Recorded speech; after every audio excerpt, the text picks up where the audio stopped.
जय हिंद, वंदे मातरम। कैसे हैं आप लोग? उम्मीद करता हूँ बढ़िया होंगे, अच्छे होंगे। तो आज का हमारा टॉपिक है यूपी टेट, ठीक है। हिंदी व्याकरण, तत्सम, तद्भव, देशज शब्द, ठीक है। तत्सम पढ़ेंगे, तद्भव पढ़ेंगे, देशज, ठीक है। संपूर्ण अध्याय है, फुल लेक्चर है बाई अजित राज इसकेस वाले के साथ। चैनल पर नए हो तो सब्सक्राइब कर दीजिए, लाइक कर दीजिए, शेयर कर दीजिए, ठीक है। और वीडियो को पूरा देख के जाइएगा। तत्सम शब्द, तत्सम शब्द अर्थ। तत्सम शब्द वो वही शब्द हैं जो सीधे संस्कृत भाषा से बिना किसी बदलाव के हिंदी में आए। यानी जैसे अग्नि हो गया, नेत्र हो गया, हिंदी में हम यूज करते हैं ना, तो ये सब संस्कृत का है, बिना किसी बदलाव के आ गया। यानी शब्द का रूप, उच्चारण और संरचना लगभग वैसी ही रहती है जैसे संस्कृत में ही रहती है। संस्कृत का एज टू एज ला करके हिंदी में पटक दिया जाए, ठीक है। तत्सम शब्द कैसे बना, ठीक है। तत्सम, तत् धन सम, इसका संधि विच्छेद तत् धन सम होता है। तत् माने वह, यानी संस्कृत का वह, ठीक। और सम माने समान, संस्कृत का जो समान है वही। पूरा अर्थ जो संस्कृत के समान हो उसे क्या कहेंगे? तत्सम कहेंगे। विशेषताएं देख लेते हैं। संस्कृत जैसा शुद्ध रूप तत्सम ही कहलाता है। साहित्यिक भाषा में उपयोग किया जाता है, बिना बदलाव के हिंदी में शामिल किया जाता है, ठीक। उदाहरण: अग्नि, जल, वायु, सूर्य, चंद्र, माता, पिता, नयन, हस्त, ये सब क्या है? हमारे तत्सम है। क्या है? तत्सम है। क्या है? तत्सम है। क्या है? तत्सम शब्द है।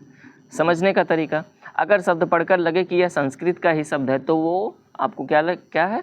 तत्सम है। क्या है? तत्सम है।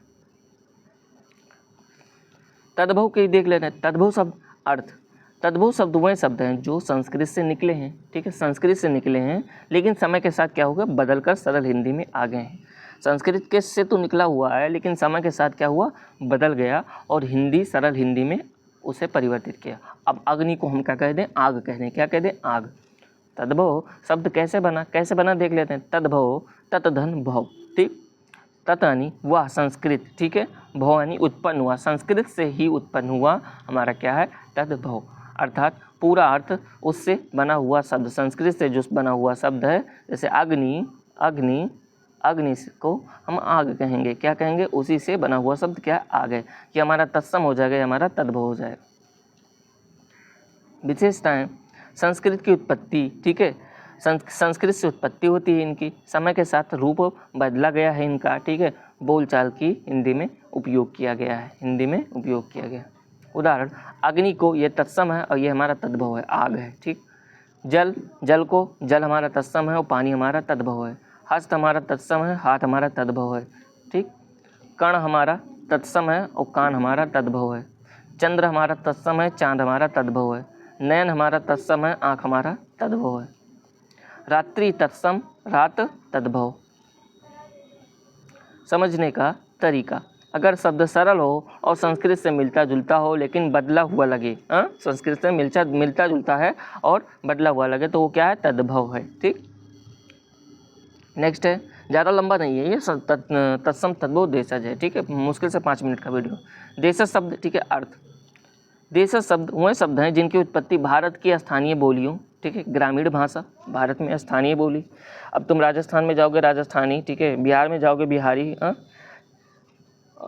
हरियाणा में जाओगे हरियाणवी, ठीक है। ग्रामीण भाषा में क्षेत्रीय भाषा या क्षेत्रीय भाषा से हुई हो और जिनका संबंध संस्कृत या किसी विदेशी भाषा से स्पष्ट ना हो, संस्कृत से ना आया हो, ठीक है। यानी आता तो हर एक भाषा संस्कृत से ही है, ठीक है, उससे, ठीक है, अस्पष्ट ना हो। यानी अगर बात की जाए तो हमारे सभी भाषाओं की जननी संस्कृत ही है, ठीक। लेकिन उससे अस्पष्ट ना हो, जिनका संबंध ना हो, ठीक है, उतना किसी विदेशी भाषा से भी ना हो और ना हमारी संस्कृत से हो। देश शब्द कैसे बना? देश, धन, जा, ठीक है। क्या हुआ? देश यानी स्थान या फिर भारत कह सकते हैं।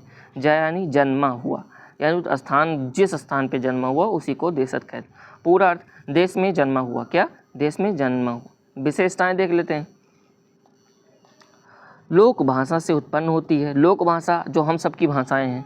ग्रामीण जीवन से जुड़े शब्द, ना संस्कृत से सीधे संबंध है ना विदेशी भाषा से सीधे संबंध रखते हैं। उदाहरण: झाड़ू, खटिया, लोटा, कटोरी, कटोरा, टोकरा, ठीक है, झोपड़ी, झोपड़ा, पगड़ी, डिबिया, चाकू, छुरा, ठीक है। ये सारी चीज़। समझने का तरीका: जो शब्द गांव देहात या आम बोलचाल से बने हों क्या है? हमारे देशज हो जाएंगे, गांव देहात, तीनों का मुख्य अंतर है सरल समझ, ठीक है। तत्सम सीधे संस्कृत से आया हुआ, सीधे, ठीक है, बिना बदलाव, वो हमारा क्या हो जाएगा तत्सम। तद्भव संस्कृत से आया लेकिन उसमें क्या हो गया, चेंजमेंट हो गया। देशज लोकल भाषा से बना हुआ, जो हमारे गांव में ऐसा ऐसा शब्द का प्रयोग करते हैं, ठीक, कि कंफ्यूज हो जाते हैं। निष्कर्ष हिंदी शब्दों की उत्पत्ति मुख्य 3 स्रोतों से होती है। संस्कृत तत्सम से होती है, संस्कृत से बदले हुए तद्भव से होगी, स्थानीय बोलियां देशज से होगी। तीनों मिलाकर के हमारे हिंदी शब्द की उत्पत्ति होती है। और हिंदी कौन सी लिपि है हमारी, देवनागरी। कौन सी, देवनागरी।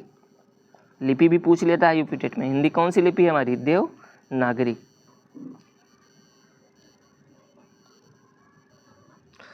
बस आज के लिए इतना ही, मिलेंगे आपको नेक्स्ट वीडियो में, तब तक के लिए चलते हैं। जय हिंद, वंदे मातरम, ठीक है।